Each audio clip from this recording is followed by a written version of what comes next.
Interesting one to record.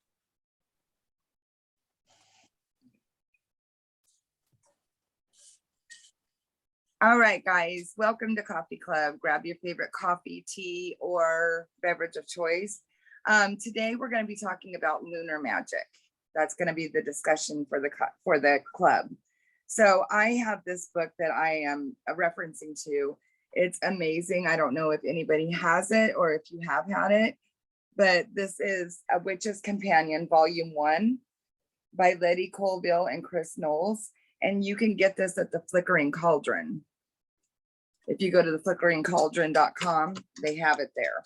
I don't know if they've come out with the volume 2 yet, honestly, because I haven't checked it. But anyway, so, you know, we're going to talk about like the phases of the moon and how you can use it in magic.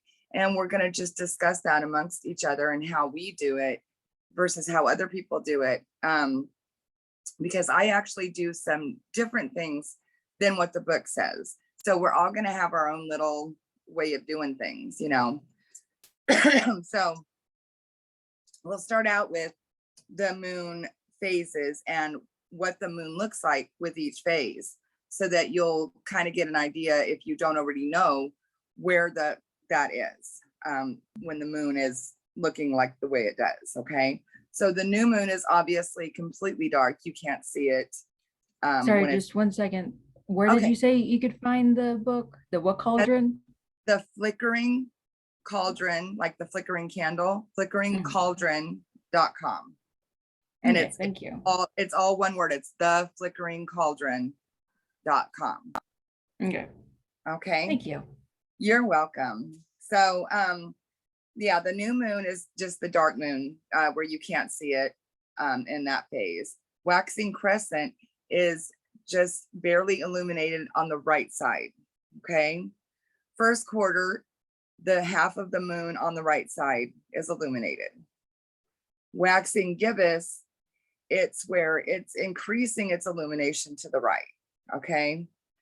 Full moon is obviously when the moon is full. This is when the moon has its most potent energy that we can do magical things with, and rituals it enhances, and we'll talk about that in a little bit.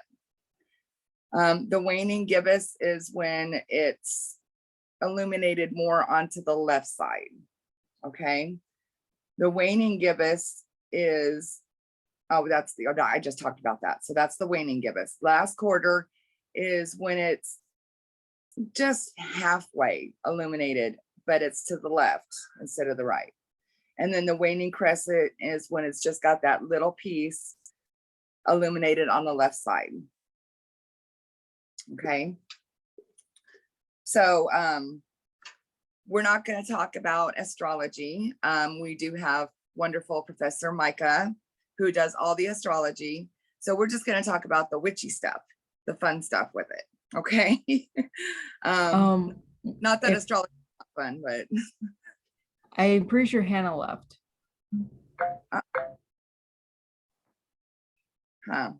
Okay, that's fine. Okay. So we'll just keep going.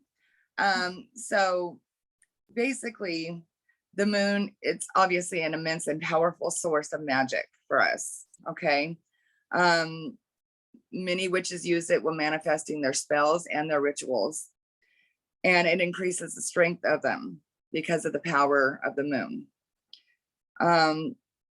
All of the 8 phases of the moon come with both their own influences and correspondences. So we're going to be talking about those. All right. So this is, and like I said, everybody has their own way of doing their magic with each phase. So this is just what is recommended at these phases. Okay, so the new moon, when it's completely dark, is out with the old and with the new.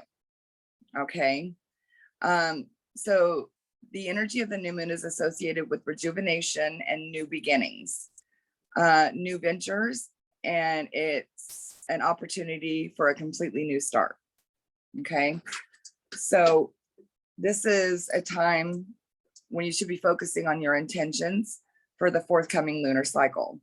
Think about what you want to accomplish during the month and what boxes you would like to be able to tick at the end of it. It could be anything you want it to be. So delve deep within yourself. Maybe like meditating to visualize. And brainstorm, listen to your hunches, work out your monthly intentions, then most importantly, write them down. So your intentions are very powerful. Your words are full of magical energy and power, so say them out loud as you write them down. It's also a great time for letting go of your past. It's very rejuvenating. It clears all those horrible cobwebs and skeletons away, making way for the future. Use the new moon energies to start project or venture and set your goals. The new moon is about taking action. You do not need to know at this stage how it will all work out. It's the phase just to get your intention going and out there. Okay, so do you use any lunar magic? Absolutely. Hi, by the way, I'm here. Hi. So, Paul. Hey. What do you guys do on the new moon? On the new moon, how do you guys use the new moon to your advantage? I'll be honest, I've never actually used a full moon or new moon. I've only used a full moon. Wanting to get more into using the moon cycles. Good, good. So this will help. Paul, what do you do? Okay, so which moon are we talking about? Full moon? The new moon. Okay, new moon, fresh start stuff. When I'm about to start doing something, whether that be planning for a ritual, because I do not only I do the waxing and the crescent as well. Yeah. Mm-hmm. So a lot of the time, I will start to use the new moon for things I'm starting or things I'm starting to prepare. Okay. Because the moon also plays a heavy influence in alchemy. So a lot of my alchemical stuff, like if I'm working with silver, or if I'm using herbs that are associated with the moon, right? I bring that all into the new moon, and when it starts, when the preparation starts, so on and so forth. So that's typically when I would do that. Right. I also take a lot of the ritual baths that I take are typically done on a new moon as well. Okay. So what I do, and it's completely different, but it did touch on it a little bit in the reading there, is I use the new moon to let go of things that no longer serve me. I use the new moon, I write down things that I would like to let go of in my own personality. I write them down and then I burn them. And so everybody has, like I said, everybody does a different thing. So it all goes to your preference, as long as you are doing something within that scope of all the things that it can do for you. You see what I mean? Absolutely. Okay. So we're going into the waxing crescent now. So this is the beginning where it once again starts to become visible, that little piece, okay? It's usually around 3 days after the new moon, and it reflects a commitment to your new moon intentions and starts to build your intention foundations, as your intention is still set in its early stages. Concentrate on your desires, visualize your plans, whether it's for future projects, like you said, Paul, or behaviors, and use the moon phase to say what you want. Work on your self-confidence, self-assurance, and compassion. This moon phase energy is a time for growth, so grow with it. Strengthening your character. Use this phase to strengthen your bank balance, find a new job, or grow your business. So that's usually when I start to set my intentions. So what do you guys use? Or honey, I know you said that you haven't really used it except for the full moon, but Paul, what do you do during the waxing crescent? Funny story about a waxing moon. When I was first learning about witchcraft way back, I can remember watching the Karate Kid film. Wax on, wax off. You start things on the wax on, and then you finish it towards the wax off. So, as I say, the setting or the planning of is on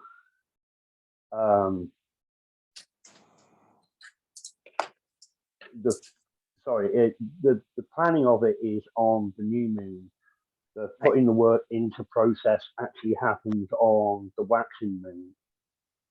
Typically, I will also do a lot of candle magic during the waxing moon. Yeah. Because that's typically when I will start layering up my candle. If I'm using various colors in the candle and I'm doing it on one specific candle, I will layer the candle and start carving the candle during the waxing moon. Right. With like runes and stuff, or like runes, words of power, sigils. Yeah. Typically with me, it's either sigils or symbology. Right.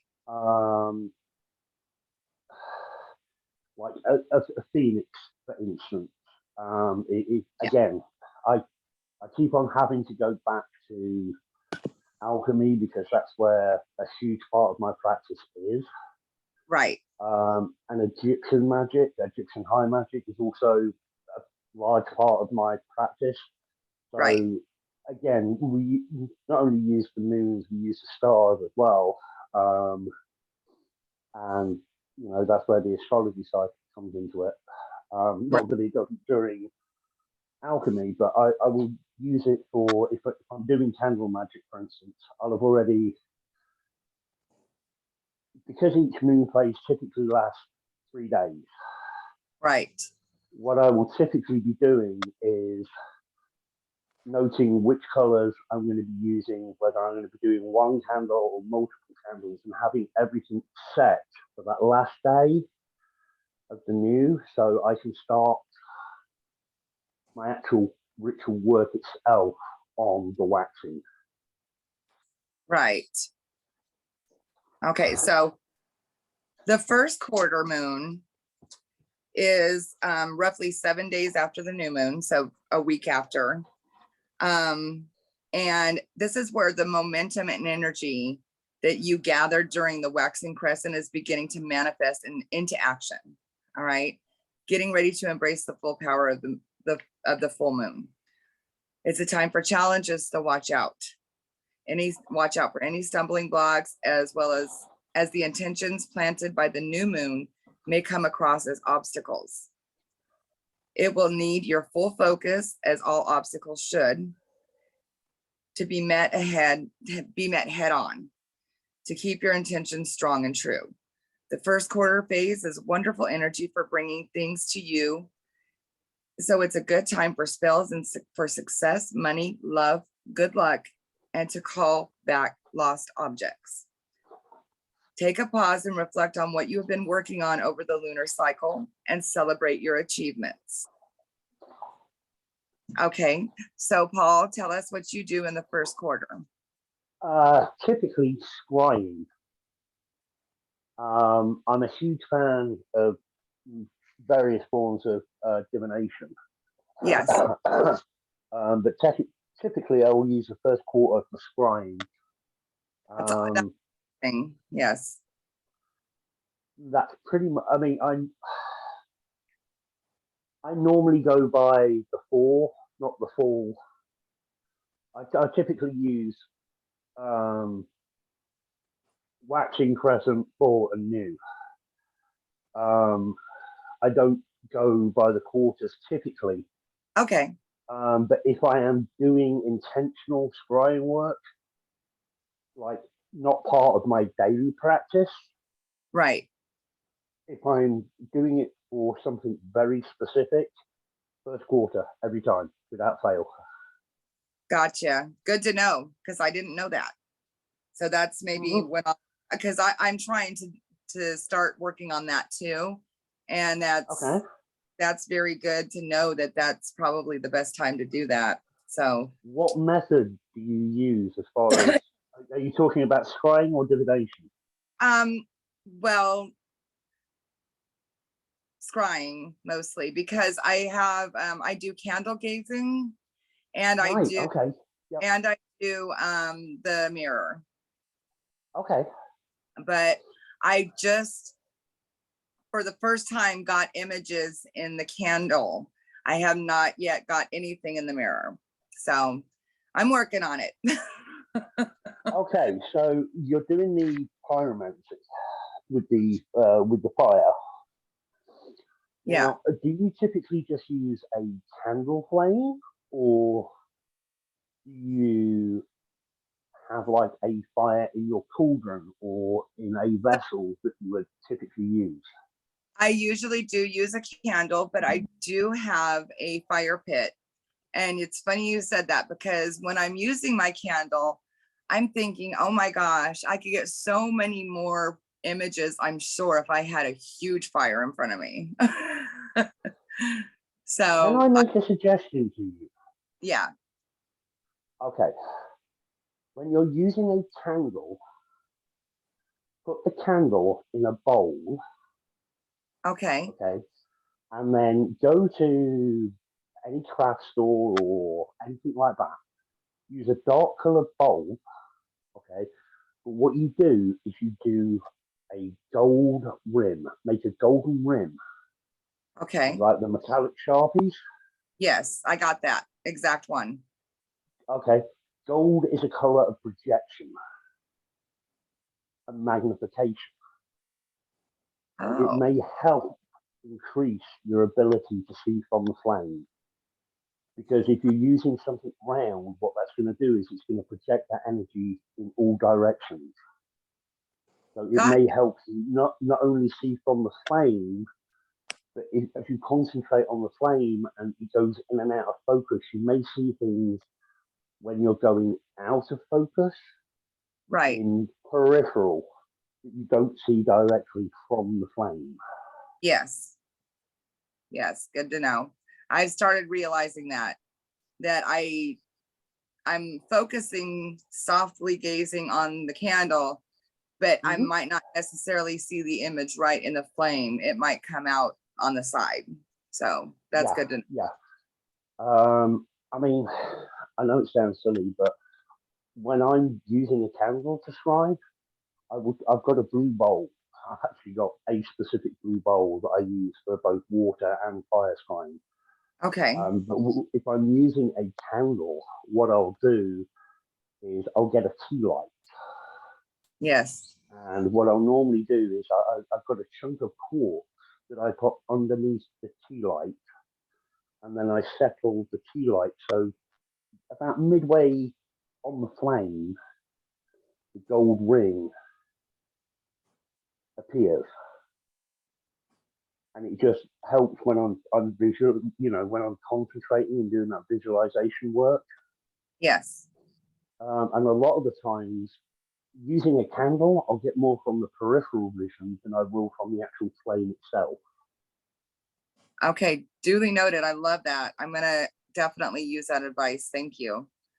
Yeah, Yeah. because the way I think about it is the quartz crystal helps magnify the intention, and that magnification is going straight into the candle. Right. And if you're happy to do so, if you're using a tea light, if you use bay leaf and rosemary and break them up or grind them up into a powder and sprinkle that around the wax as it's melting, that Oh, scent will also help you. got it. Yep. I love the Um, rose. um, I I'm work also, a lot for that. Yeah. I mean, even just rosemary on its own. I mean, you know, rosemary is like frankincense. It's universal. Yes. And if you want to get really, really weird stuff coming in, if you can get a hold of it, essential oil for blue lotus, 1 drop on the candle. What is it? Blue lotus. Blue lotus. Okay. Yes. Now Wow. I will warn you. Blue lotus was used in Egyptian times to get to a higher state of consciousness. Yep. Isn't that a hallucinogenic? Very, yeah, it can be. That's why I say just 1 drop. Careful, yeah. Right, I mean, all of a sudden I'll be dancing fire. That's, you know, I'm just saying, if you want to take it up a step. Now, I will warn you, when you do get blue lotus essential oil, it is not cheap. Okay. I've got a 1/2 ounce bottle of blue lotus oil that I purchased, and that was $86. Ooh. For a 1/2 ounce bottle. It is really, really expensive. Yeah. So if you're looking at blue lotus oil and it's cheap, it's probably not real. Well, I'm not going to say it's not real, but it's not been hard pressed extracted. It's been steamed and distilled. Yeah. So, okay, so we're gonna the waxing gibbous now. The waxing gibbous during this moon phase, use this time to re-examine your intentions, see how they are working for you, as refine or adjust your plans to make changes before reaching its full power. So this will help you not get discouraged and understand what and if changes you may need to plan for, okay? So the building of energies through this phase can be tiresome. So it's important not to not focus on things that do not matter and completely focus on what's important. So take this time to prepare yourself for the next moon phase, the full moon. Prepare your altar and tools ready for any full moon spells you might be going to do. Gather your potions and sachets. Prepare to get ready for the full moon bath and cleansing rituals. Okay, so again, this is another one where you, Paul, you said you really work on the waxing, the waning, and the full and the new. So what are your things that you do on the waxing? May I go first? Yes, yes. After the first one, I remembered actually I have done something with the waxing moon. I don't remember what phase. I think it was the beginning, the crescent. But me and my mom did a simple money spell. Yes. And that actually worked pretty well. I don't remember where I found it. I think it was probably on Instagram at the time. You take a little bowl, put water just enough to cover the bottom, and you put a quarter in the center, and you leave that through the waxing moon up until the full moon, and that's supposed to help bring you money in. Absolutely, because looking back on the waxing crescent, use this phase to strengthen your bank balance, find a new job, or grow your business. So you did exactly what was supposed to be done on that phase. Nice. To work, good to know. To work for you personally, yes. So, all right, Paul.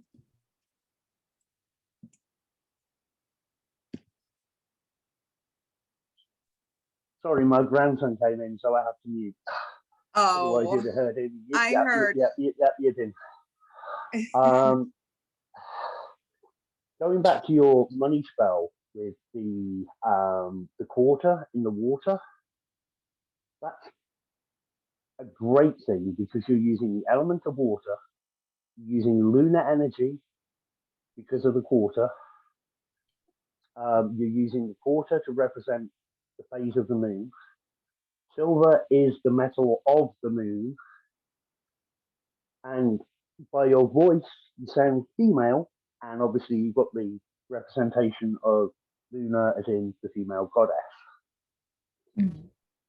So that's absolutely amazing that you're doing that. Well done, you. Yeah. Thank you. And just and I just thought this too. I actually one of my one of the deities I worship is actually Lady Chang'e, the moon goddess from Chinese mythology, and I invoked her when doing the spell too. So good luck, Sean. Perfect. Perfect. And don't forget, because today is New Year's Eve, tomorrow is New Year's Day, the first of the month, Yep. cinnamon spells. Yes. All of And the cinnamon spells. and the New Year thing where you do the cleansing and open either your front door and either a back door or a rear windows, and do that whole cleansing through, out with the old and with the new too. Okay, I'll have to do that. Yeah. This is why I love Coffee Club. Yeah, they say to do that at midnight after you give your New Year's kiss. Just light it up and clean it out, blow it all out. Okay. Everything's new, out with the old and with the new. And just like, you can either, do your whatever you use to cleanse with smoke wise. You can do incense, you can do any other sage besides white, because we know that's a closed practice, or rosemary, or anything that's going to cleanse the air in the house. So Palo Santo. yes, that's what I use. Yes. I just got some of that Okay, recently, and it smells really good sitting in my room. I love it. I love it. It's amazing. And I find that people who do not like that scent cannot be trusted. Nice. I just have to You know find why out if that- the smoke is safe for dogs, because I have two Just dogs and out I of- did not think about that. Yeah. Just out of interest here, you know why people who can't be trusted do not like Palo Santo? Because they are holding negative energy. In Egyptian magic, Egyptian high magic, Yes. you want to do something and you want to hide it from the person you're doing it for or to, or again, you would burn Palo Santo. It's a way of hiding things. Yeah. Cool. That So makes a just lot to of throw that out there, if you ever want to do any kind of work and you want it to remain hidden, make sure at the front of your workspace you have Palo Santo burning, and whatever you're doing, the Palo Santo pretty much causes a veil of smoke where they can't see beyond that smoke to see what you're actually doing. And that works not just in the physical realm, but that also works in the spiritual realm as well. wow. See, this is why we love Coffee Club. Yes. And why I think Paul should definitely become a teacher here sometime when he's Oh, ready. Definitely. So what do you do on the waxing gibbous, Paul? I don't think we talked about that yet. Again, it's because I've already gone through most of my ritual stuff will take a month to do.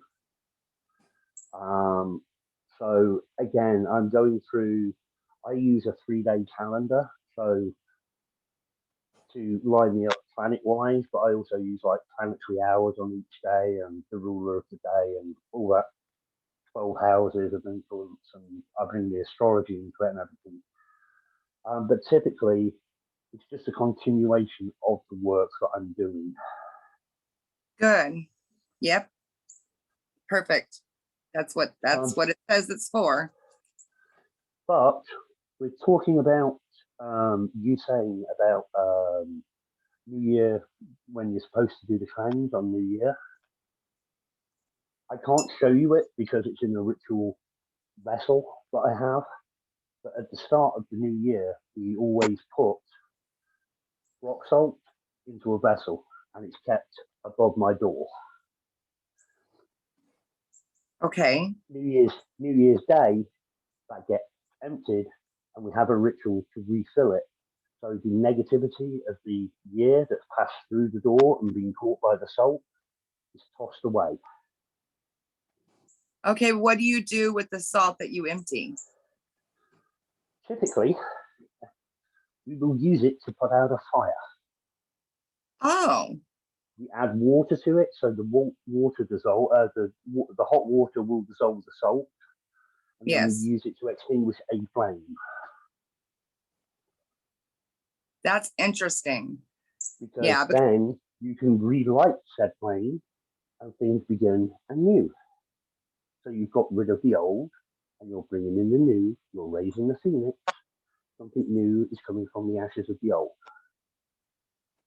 Also, a great time, New Year, to make your black salt. If you make your own black salt, New Year is a great time for doing that.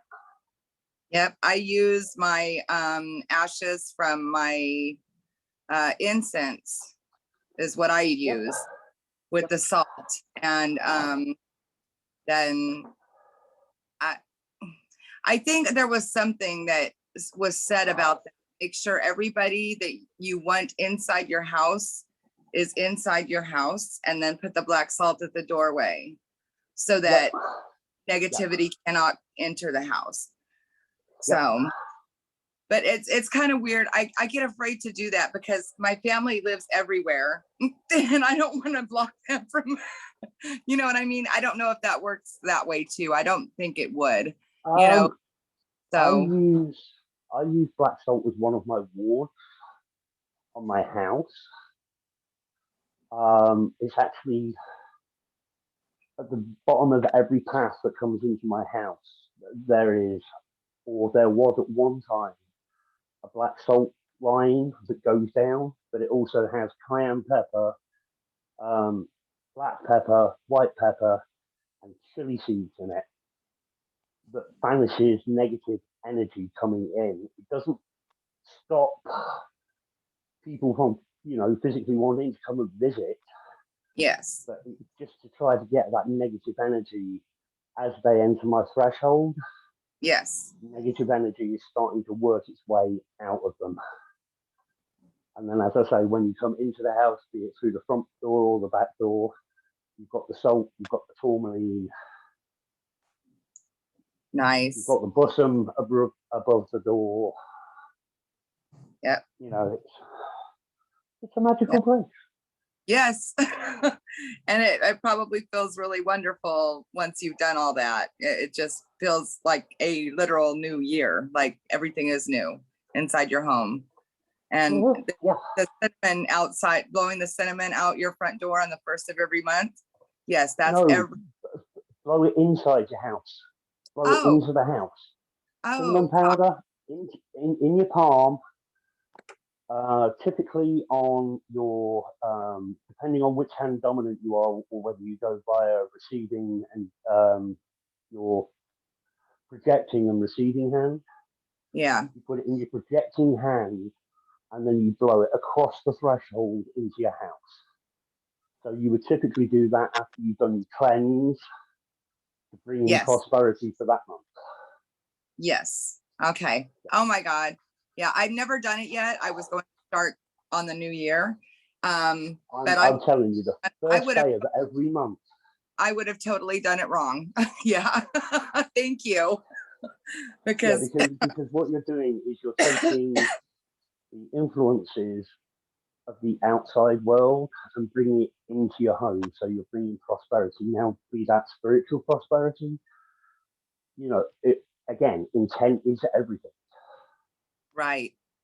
So whether you're looking to bring new relationships or new positivity into the house, it doesn't necessarily have to be financial. It's to bring abundance into the house, an abundance of joy, an abundance of wealth, an abundance of family time or, whatever. Right.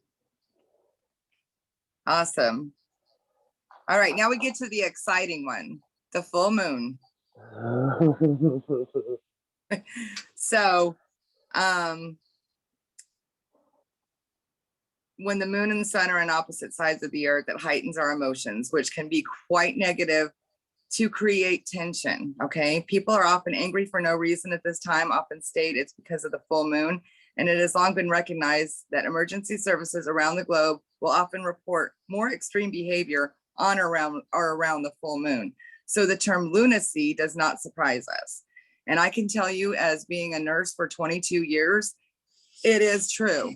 We all know that when there's a full moon. Yep, we know how it affects people. So we're not sure about werewolves manifesting themselves this time of the month. We have yet to see one from Flickering Headquarters, but we do enjoy a good werewolf movie. So, all right. So turn that tension into something positive. Perhaps put up all that pent energy into tension into other activities to lighten your mood. Perhaps do some painting. Go for a Reiki session to rebalance into your relaxed, positive, comfortable viewpoint to watch Lunar flow. Basking in her energy, taking in the radiant air, slowly breathing out that negativity, you begin to feel calm, energized, and refreshed. And I personally do sit out under the full moon. After I put all my stuff out, I put a blanket down and I sit and I just meditate under the full moon. So it's great. It's also time to connect with your spiritual side, as we all know. Especially if you are in a meditative state, it will give you a massive boost in your psychic development and any divination work you are about to embark upon, as your psychic abilities are heightened at this time. Any new moon intentions or wishes generated should start to manifest now. Although some intentions and wishes can take longer to come to fruition, but with this phase, you should get a strong indication that everything is going according to plan. Add some more powerful energy to pushing it into completion. The full moon also reveals truth. People are much more open, receptive, and social at this time, fall in love. So it's a good time for opening up communications. Many witches find that casting their spells on the full moon due to her powerful energy will add potency, amplifying and boosting any ritual work they wish to manifest. Money spells, dream magic, legal undertakings, healing spells, protection magic, strength, courage, and power. And manifesting goals are all high up on the list. Cleansing and charging your crystals are often also on the full moon list for the energy. Your chances of success are far greater than any other lunar phase, so cast with confidence and power. And then we also, of course, know we do our moon water at this time. Now, some people use new moon water, and some people use full moon water, some people use both. I personally only use full moon water. And I use that water. A lot of people don't know what to use that water for. So personally, me, I water my plants with it. I take it in with me and I pour a little bit in my cleansing bath. And then I also, if something bad is going on or something, I will actually take it and wash my hands with it while I'm saying an intention or something, or, putting out to the universe to help me with something. If something's happening in my life at a certain point. So there's all kinds of things you can do with it. You can drink it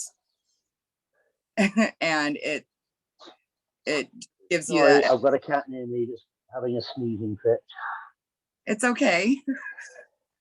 So we'll start with Honey this time. What do you do on your full moon?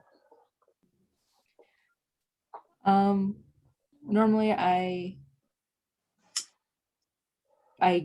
guess it'd be praying to Chang'e, and I used to cleanse my crystals during that point, but I got kind of lax with getting them out of the window, and they started to change colors on me, so I don't do that anymore.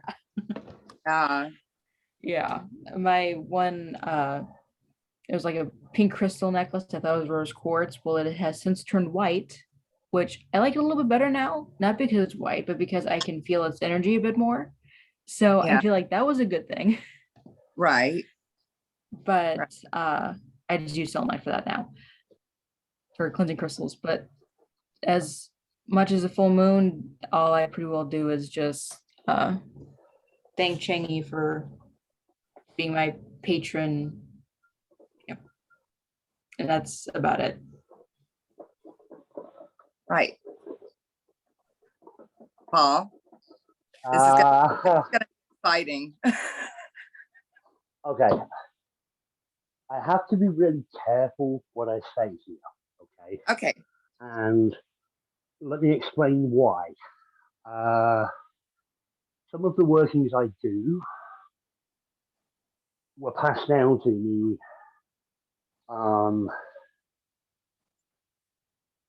through various people at various times, but it all relates to Egyptian high magic. Right. If I'm doing some kind of ritual magic to do with Egypt or using the gods or the essence or the powers, whatever, it's new moon. I'm not, because the new moon, again, is typically a 3-day process. Mm-hmm. The actual night of the full moon, I'm not a good person to be around because I'm extremely energetic. And my wife refers to me at that time of the month as flubber because I bounce around and I'm so highly charged. Right. I do my crystals are done on, I mean, I clean and cleanse my crystals religiously anyway. But typically, again, new moon, water, which is done on all 4 phases, by the way. My waters, if I'm making a water, a war water or any kind of thing like that, like if I not last new moon, but the one previous, I actually went out to an actual spring to catch spring water, but it was done under a full moon. Oh, that's amazing. Because I use water a lot within my practice. I probably have 20 or 30 different mason jars of different types of water that's been anointed in one way or another.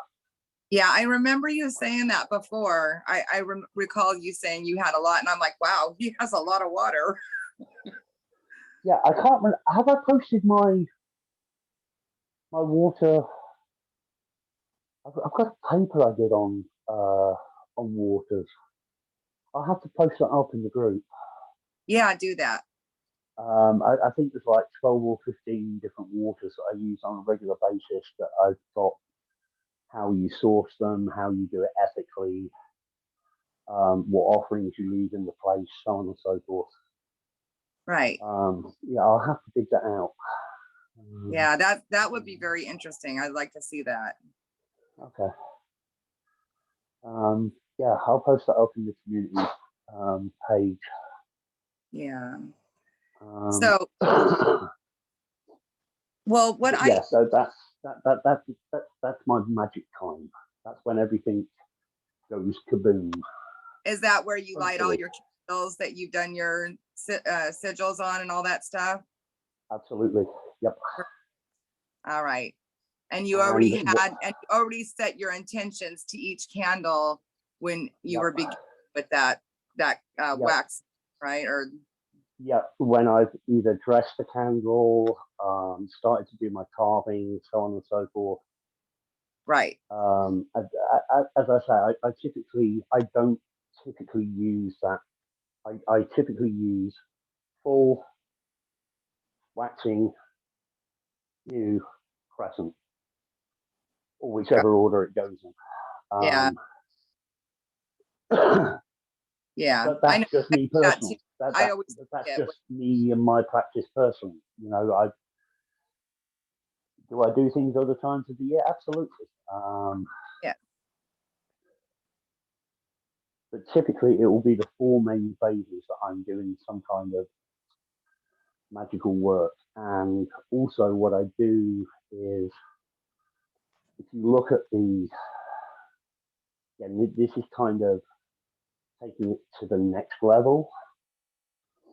But if you're into your astrology and you know your influences with the planets, if you look at the day is broken down into planetary hours.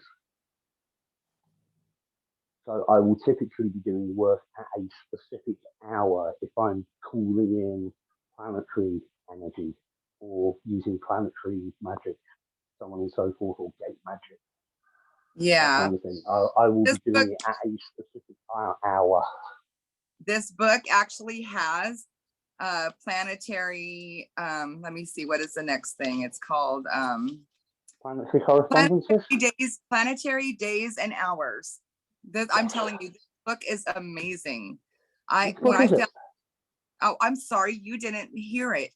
Okay, so this is the it's from the Flickering Cauldron. So the website is theflickeringcauldron.com. And it is this book right here. It's called The Witch's Companion, Volume 1. And it's a bound book like this, and it comes with the little cover for the page, and it's got pictures and all kinds of nice stuff in it with the, you know, like right now we're talking great. Yeah, it's amazing. But you find it at it's theflickeringcauldron.com.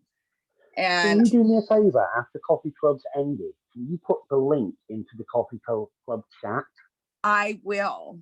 Absolutely, because that sounds like a book that my wife could use. Yes, this has everything. In mind. It has, let me tell you. Okay, so it has, we'll go over this real quick, and then we'll talk a little bit more about the full moon, and then we'll pretty much be done. So it talks about, let's see, magical workplace and tools, witches tools, warding, moon magic, planetary days and hours. Let's see here. It has, oh my gosh, the planetary days and hours just keep going. Herbs and magic. It has candle magic. It has magic potions. It has, I think it even has scrying in here. Okay, magical candles and gemstones. So it does candle magic. It does crystal magic. It does sigils. It does so much stuff. I mean, I cannot give enough accolades to this book. Yep, there's scrying. And it's amazing. Numerology. This is an amazing book, guys. I'm telling you. Oh, yeah, if you could definitely link that into the Coffee Club chat, I would take an interest in purchasing that for my wife, because my wife is, and I'm sorry, I absolutely detest using this phrase, but it's one she uses, so I'm going to repeat it. She's a baby witch. Yes. There's no such thing as a baby witch. I know. You're a witch. You're a witch. You're a witch. I know it's detestable, but at least she recognizes that's her way of identifying herself as a novice, learning brand new. Exactly. You know, like she says, it is just a way.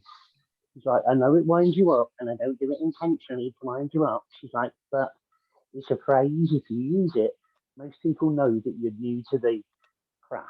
And I'm like, you're not new. You've got plenty of experience. Oh yeah, definitely. If you have at least a year into it, you can't call yourself a baby witch anymore. You're a witch. Right. A witch, to me, a witch is a witch. Is a witch. Exactly. You know, But again, So- I know that's just a personal thing, and right. So I also write down, it's so weird because I do this like all backwards, but I'm telling you, it works for me. And I had proof positive this past month because I put intentions into play, and I am not even kidding you. I was told by a few psychics that I am a mega fast manifester, like an insanely fast manifester. So yeah, I set forth on the full moon, I set forth some intentions, and 3 out of 5 of those came true within 2 weeks. that's good. Unbelievable. So, you work with the moon how it best suits you. This is Exactly. this is a general guideline on what you should do at each phase. But I personally, I will set some intentions on the waxing, and then I will also set my bigger intentions. I will actually write them down on paper, say them out loud as I'm meditating to the full moon when I'm there. And I keep them, I date the book and everything so I can go back and know when I actually put those intentions into place. And See, I do that with sigil work. If I'm doing a sigil for a specific thing, right. I will note down, kind of like Shentan's 3 columns, you know. Yeah. I will use a similar type thing of when I set it, when I first noticed it, and when it came to fruition. I typically do that in my sigil book. Yes. Yeah, definitely. When you write it down, like, they'll tell you in any of the classes that we take in here, when you're doing stuff like that, to write down and date it so you can go back and look how far you've come and how much you've accomplished, and set, because if you write down those intentions and then you look back like 6 months later and you look back on those and be like, oh my gosh, all of these have actually happened for me. And then you realize just how powerful you are. So, and sometimes you have to take, because the universe is a funny thing. Yeah. Sometimes you have to take okay, for instance, if you're looking to manifest money, okay, you may not have got money, but you got a job or you got a new job which comes with a pay rise. So in effect, yes, you did manifest money. right. You have to take that broader outlook, especially when you're looking at, did it manifest itself? Well, it may have Right. done, but the universe may have done it in a different way than you originally intended. Right. And just like we talk about that with the pinnacles, on the tarot suit, so the pinnacles, that can mean anything. So if you're manifesting money, not always does that money, the universe looks at that as other things. You could wind up getting a new house, or you're renting a small apartment and another one just miraculously opens up and it's not that much more expensive than yours. And, it's stuff like that too. Right. Wealth, what we were talking about, wealth doesn't always manifest itself as dollars and coins, so, but so, they do have, each moon has its own specific name to what it's corresponding with, as far as like what's going on during those times. And of course, we know each moon has like 3 different names or 4 different names, depending on where you are in the country and what belief system you use or whatever. But typically January is the wolf moon, February is the snow moon, March is the worm moon, April is the pink moon, May is the flower moon, June is the honeymoon, July is the buck moon, August is the barley moon, September is the harvest moon. Love that one. October is the blood moon. November is the dark moon, and December is the cold moon. So Yeah. And like I said, they Which have is, different, it's interesting if you look at those names and then you look at the wheel of the year. yep.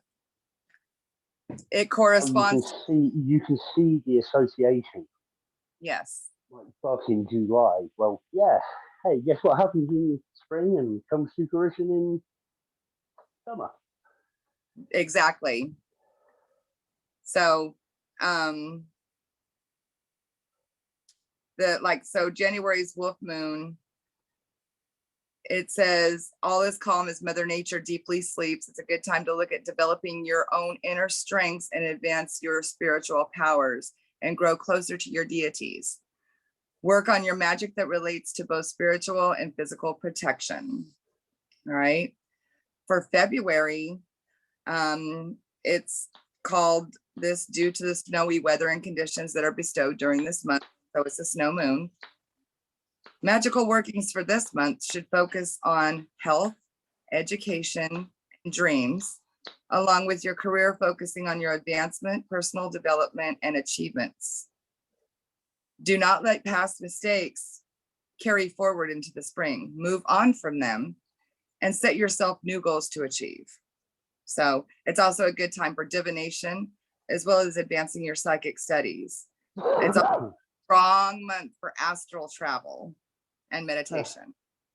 So, yeah. So March is worm moon. It's the end of a winter, awakening nature's earth and rebirth. Okay.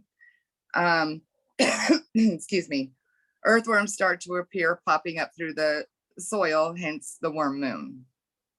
During this time, take a look at your financial goals. It's a good time for money and luck spells and to create balance in your life.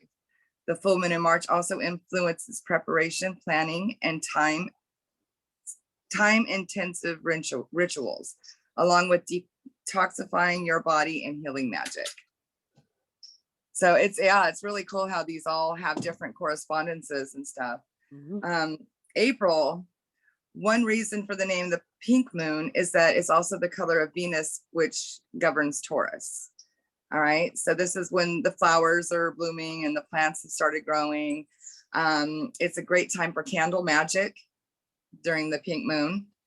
Think about your knowledge goals as potentially it's good juncture for making big changes in your life. So May's flower moon, this is when all the flowers come and bloom everywhere, increasing the wonder of bee activity.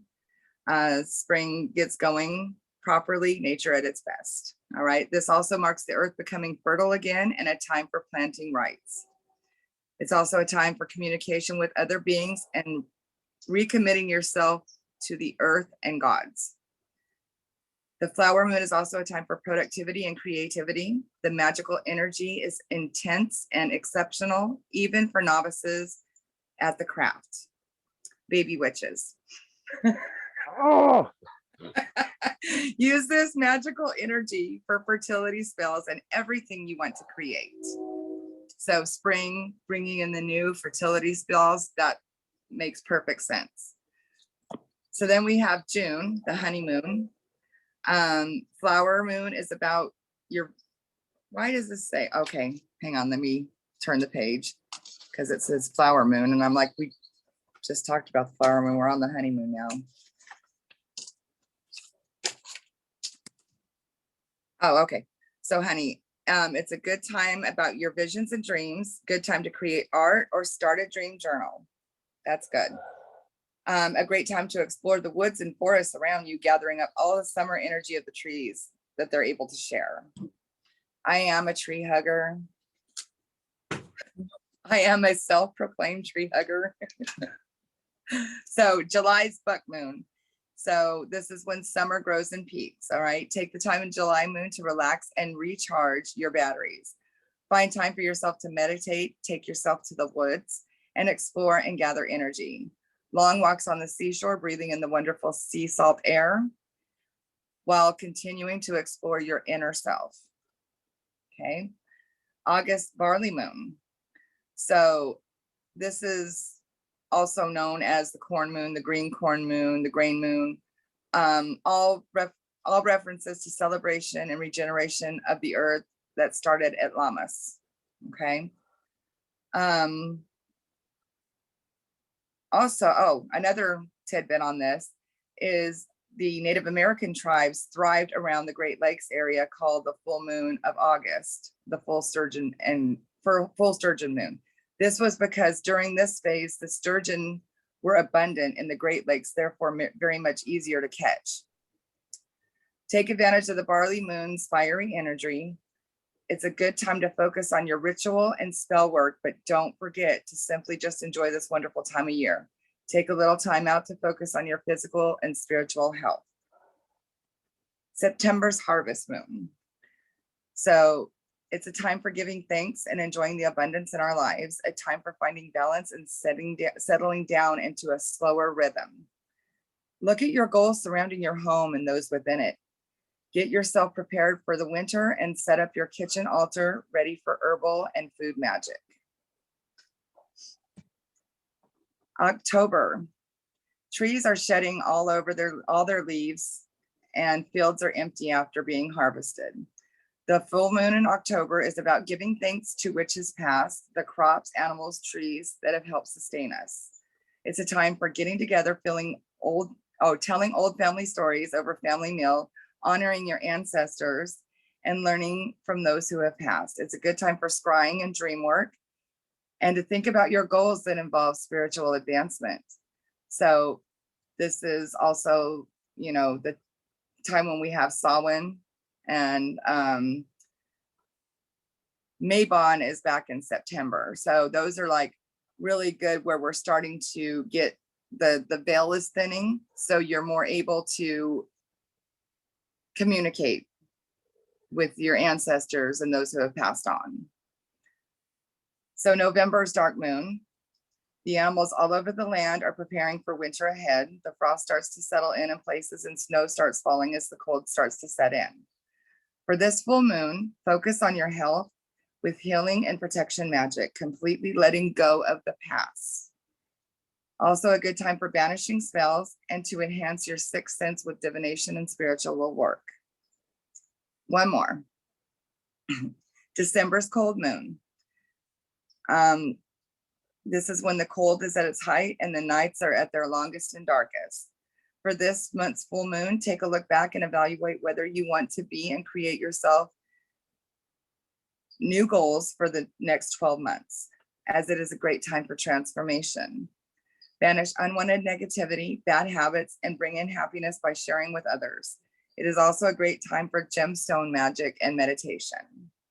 So I think that's a lot of good information, I actually took down a grid this morning, a crystal grid that I've been using for manifest. I actually took that down and deactivated it this morning. Right. Last day of December. Yep. So I think also this is a good time to also refresh in your altar, which goes along with that crystal grid type of stuff. Refresh your altar, make any changes you need to make coming into the new year for it. And just,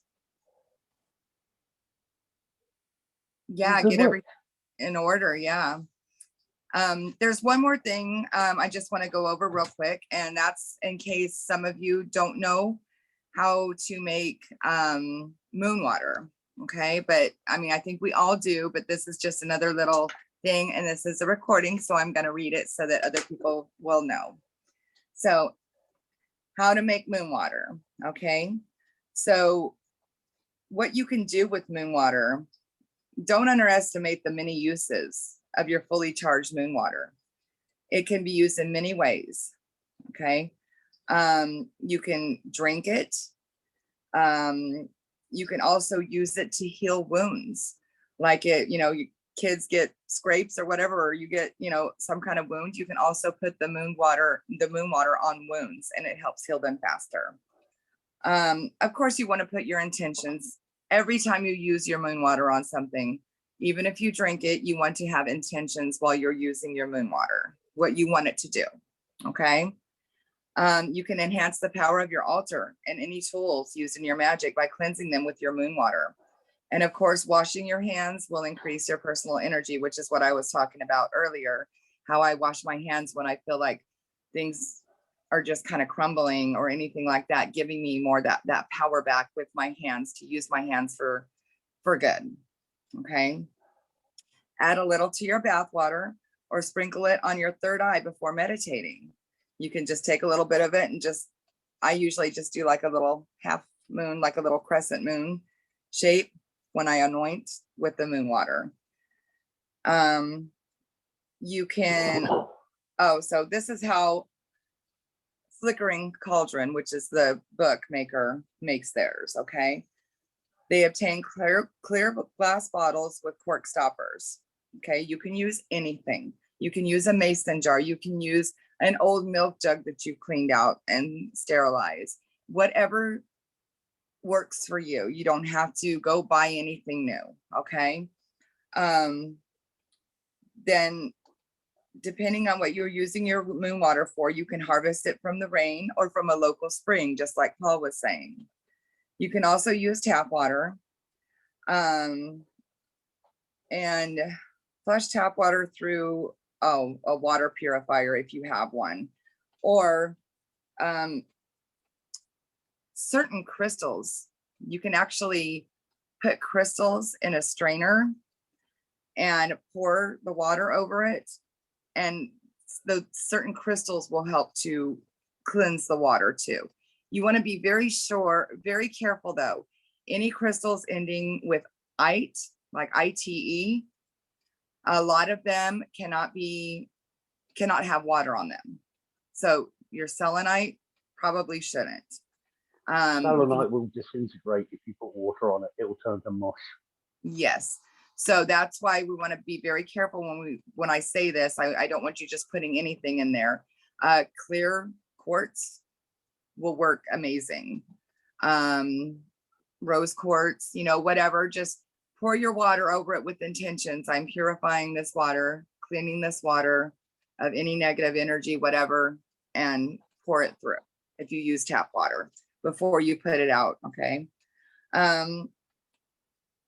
It says here, you can drop, although not essential, some clear quartz crystals and moonstones to add some extra power to your water as it's charging. Okay, so before you put it out, pop some of those in there. Wait for the sun to set, take your bowls or bottles outside and place them somewhere safe to sit in the rays of the full moon. If you live somewhere where you don't have an outside space, simply place them by the window or on a windowsill, okay? And it says this will also work, especially in the winter months when it's raining. Don't worry if it's cloudy, as it often is, the moon's power will still present even if we can't see it. That's very important. I've been very disheartened a lot of times when I have a full moon here in Florida, it never fails, it's cloudy and I can't see it, but it's there and you can still get the energy from it. So don't be discouraged. Now, if it's raining, of course, you don't want to put all your crystals outside, because like I just said, some of them can get destroyed. So you might want to set them like on the window, or if you have a porch where the rain can't get to it, just set them out on like a bench on the porch or a table on the porch or something, as long as it's covered and the rain can't get to it. Leave your bowls and bottles out overnight, absorbing the moon's powerful rays. And then as soon as you're awake, bring your moon water in and your crystals like we talked about.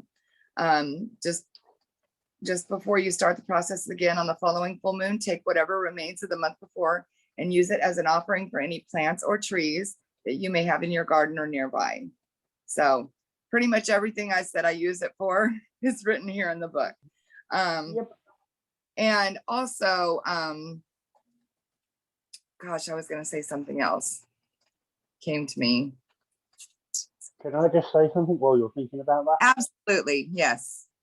Okay. The great thing about using clear quartz is a program. Well, all crystals are programmable, but clear quartz is the easiest to program. Yes, so you can actually program your intention into the stone, and it is completely water safe. So if you wanted to, you could even keep quartz, clear quartz, in the water container itself. If you look at my moon water, most of them have quartz in them. Right. Yes, and and another thing with that clear quartz, it can interchange any crystal. You can use it in place any crystal, like Paul said, because you can put any intention you want into it. And as long as you feed that intention into it, it will work for that intention. So it is sometimes referred to as the master crystal because of its magnification and programmable abilities. Yeah. I remember what I was going to say. Now, not everybody, I read somewhere that as long as you have it out under the full moon for at least 2 hours, it does its job. So, especially during the winter months when it's darker longer, you'll have more time when the moon is out to put it out earlier and bring it in like before you go to bed, if you so choose to do that, instead of leaving it out all night. Like I think Honey said, she often forgets about it and leaves it out or whatever. She's got a hybrid magical water. Yeah. Hi, Andrew. Hi. I'm sorry I came in late, but I was just finishing off watching the last episode of Supernatural. Oh, well, there you go. Yeah, I did a blitz completely from October to now, like three episodes a day. Right. Oh, that'd be awesome. Also, can I just say, if you're doing any kind of moon water and it is cold and is likely to drop below freezing, please allow some space for expansion, especially if you're using a glass container. Because when water freezes, it expands and it turns into ice. And it can break it. And it can break your whole jar. So if you're using something of value, if you've got some kind of special thing that you use, the last thing I want is for anybody to get it broken. So if you are using glass, leave at least half an inch for expansion. Right. What I do is I take tap water and I put it into a empty coffee cup, coffee container, like it's glass and has a jar lid on it. And I set it on the ledge inside my house. And I check the times on the Google as far as when the moon rises and when the moon sets. So I put it out when it's to rise, and then I get up through the night and then pick it out when the moon has set. And then I have it for my tea the next day. That's good. That's perfect. That's absolutely perfect. Yeah, so that's perfectly fine. Because we have all kinds, like Andrea, she just makes one little cup of moon water for her tea at the beginning, and she probably says her intentions while she's drinking that tea. And then you have like Paul, where he has 20 containers of water for different uses. So it can, I'm sorry, as I say, water plays a huge part in my practice. Not only because I'm a counselor, but also because water is an important element within Egyptian high magic. So, yeah, definitely. And as we say that, it's raining here now. It's been raining like crazy, like the last week. Yeah. Most of the snow is gone. We've had two big bouts, one on the 16th of December and one on the 24th of December, and the snow's just about all gone now. Yeah. And it's funny too, because, like we were talking about, you can collect rainwater, as long as it's in like a clean container, and use that for your moon water too. And you can use that for like watering plants and doing stuff like that, because it's also not snow water. Sorry. Also, snow water is a great thing. I have some of that. Yeah, like pack a thing of snow and let it melt inside. Oh, the snow is amazing. Yeah. If you ever get snow on the ground, just don't use yellow snow. Yellow snow equals no good. It has to be fresh snow because like right now, since the snow that we've had, it's kind of like going and it's black. Yeah, Yeah, all white is best. freshly laid snow. That's Mhm. not yellow like Paul said, because yeah, you don't want that. Yeah, or black from the roads. Yes, yes. All right, guys, do you have any questions, any more input on it? No, but I can see that this is going to be recorded, so maybe when I get a chance, I'll kind of watch the first couple hours. Yes, and I'm also going to put the link to the book that I'm using. It's an amazing book. I went through and you'll see in the recording, Andrea, that it has so much stuff. And this is like one of my favorite reference books.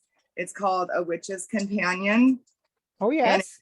It's a bound book and it's from the Flickering Cauldron. It's amazing. It's got full color illustrations all throughout it.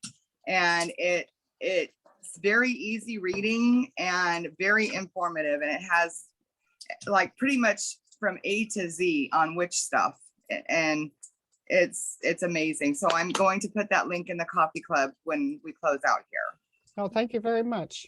You're welcome. Obviously, anybody got any questions, please post them. If we can, we'll get to them.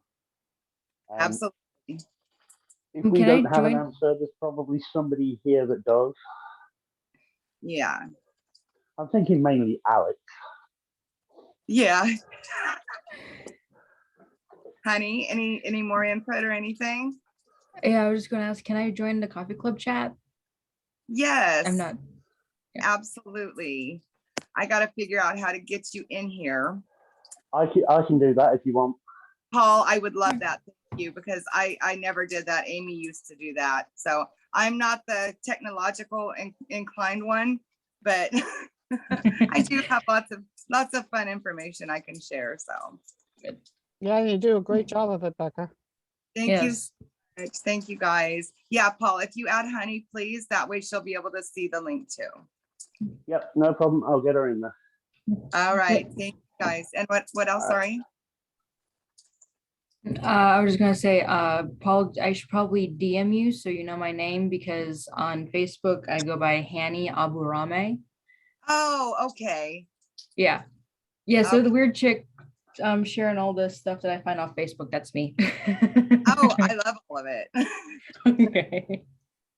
All right. So yeah, Okay, if you want if you want, at if Hanny, you want to send me a DM, and then what I'll do is I'll use that, and I'll go ahead and add you to the coffee club chat as well.